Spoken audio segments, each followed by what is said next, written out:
China and the US have been imposing tariffs on each other, and the situation is escalating. However, Trump has always been aggressive, firmly believing that Xi Jinping would call him. Yet, in front of the whole world, Trump was slapped in the face.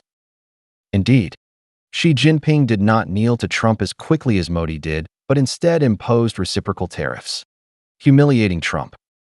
Trump then became furious and kept increasing tariffs, only to be mocked by Chinese officials for playing meaningless number games. Chinese officials pointed out that at current tariff rates, American products have no chance of entering the Chinese market, and further increases are merely emotional outbursts. Moreover, China's official stance has been clear. It opposes the U.S. trade bullying, and whatever war the U.S. wants to wage, China will stand its ground. This is the most direct challenge the U.S. has faced since the end of the Cold War. However, Trump does not seem as tough as people think, nor is the U.S. as powerful as Trump believes. At the start of the tariff war, the U.S. retracted its tariff blackmail against other countries, choosing to single out China. But after China's fierce retaliation, Trump exempted tariffs on electronic products. Subsequently, Trump kept posting tweets, accusing China of defying world order and disrespecting the U.S. Vance mocked China as a backward country, while Lutnick defended Trump, claiming that a single phone call from China could reduce tariffs by 20%, but China was unwilling to make it. The latest news is that China and the U.S. have engaged in talks through intermediaries, and Trump clearly did not receive a call from Xi Jinping. However, he claimed to the media that he received a call from a senior Chinese official to save face. He also declared that a deal with China would be reached soon, within a few weeks. This softened stance completely contradicts his earlier claim that if China did not yield, the U.S. would refuse to negotiate. After China's repeated reciprocal retaliations, Trump once vowed not to negotiate with China. How quickly he contradicted himself, truly embarrassing himself. In front of the American people and other nations bullied by the U.S., Trump has lost all face. The reason is simple.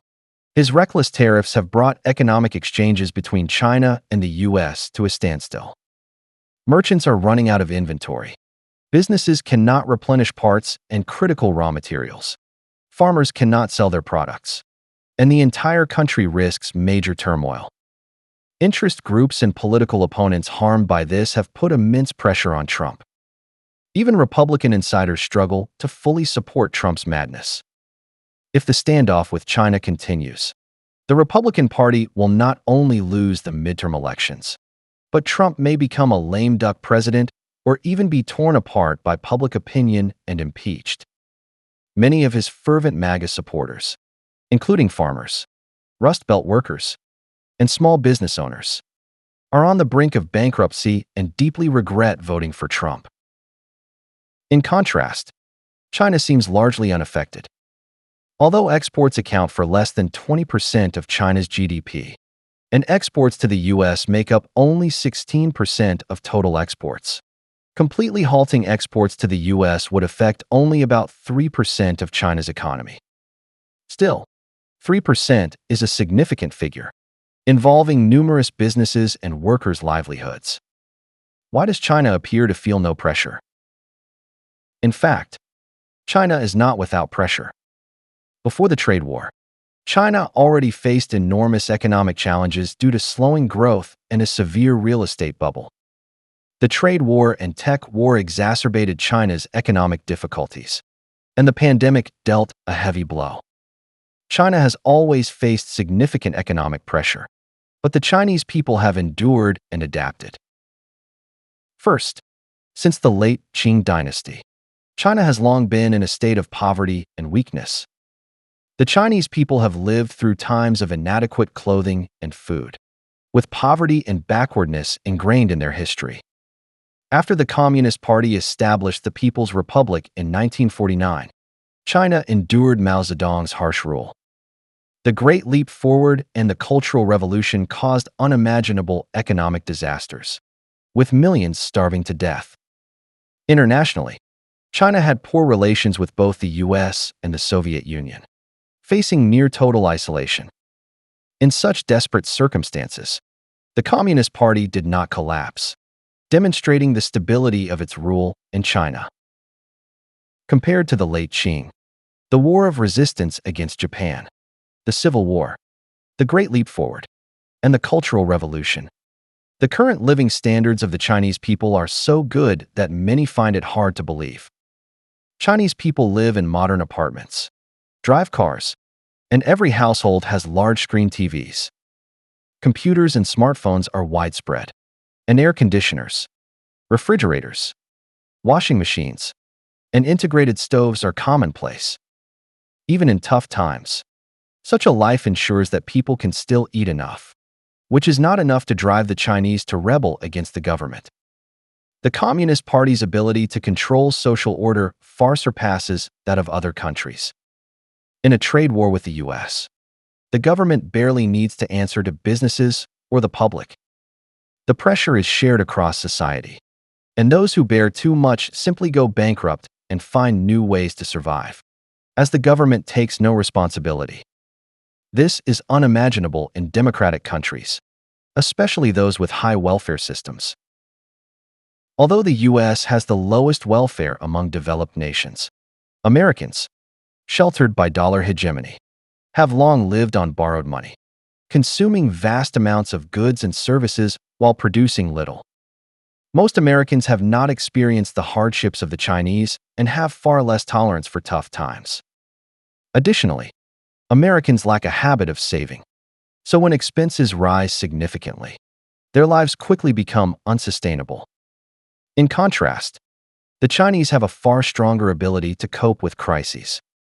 Let alone fighting a trade war with the US, China could close its doors to the world and still not collapse. Second, during the 2018 trade war, many Chinese believed the government was too hardline and should make concessions to the US for temporary peace and development.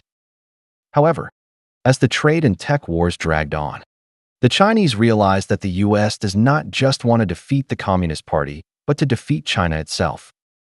Even surrendering would be futile, as the US aims to completely eliminate China's ability to threaten its dominance. Thus, from the government to the public, China has formed a strong consensus. This is not about ideology, but a struggle for national interests, a life-or-death battle with no retreat. The only path forward is to defeat the US. In 2024, during his campaign, Trump repeatedly threatened China, accusing the Biden administration of weakness. Chinese society, from top to bottom, concluded that Trump is an untrustworthy figure who disregards rules. Any agreement with such a person would lack binding force.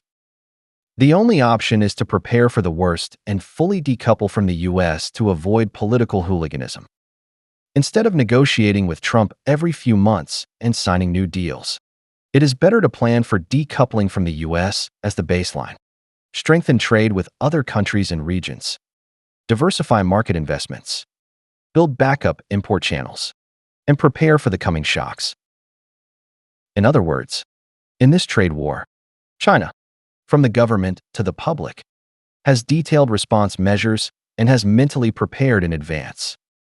Meanwhile, Trump is a severely narcissistic lunatic who grossly overestimates US strength and underestimates China's retaliatory power. His incompetent team knows little about economics, and he himself bullies the weak but fears the strong. When faced with a truly tough opponent, he quickly becomes helpless, only able to tweet to gain attention. Third, this year marks the 80th anniversary of the victory in the global anti-fascist war. Looking back, China, through tens of millions of casualties and 14 years of arduous resistance, achieved national independence. Yet, as a victorious nation, China's rights were ruthlessly violated by the US and the Soviet Union. After the Korean War, the US intervened in the Taiwan Strait, preventing China from achieving national unification to this day. Since the outbreak of the US-China trade and tech wars, The U.S. has continuously incited the Democratic Progressive Party government to antagonize the mainland, infuriating the Chinese people.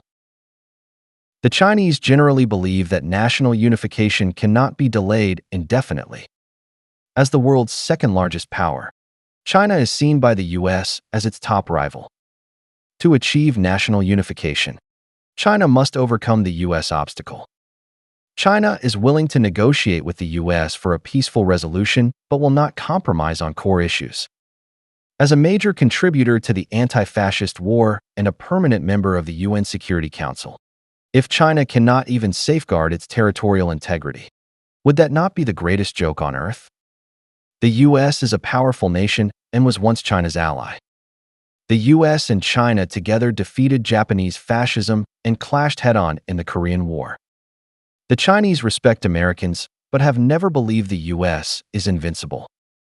If the U.S. refuses to grant China even the basic space for survival, it should prepare to meet on the battlefield. People like Trump, who only tweet and talk tough, are meaningless. As an old Chinese saying goes, a barking dog does not bite.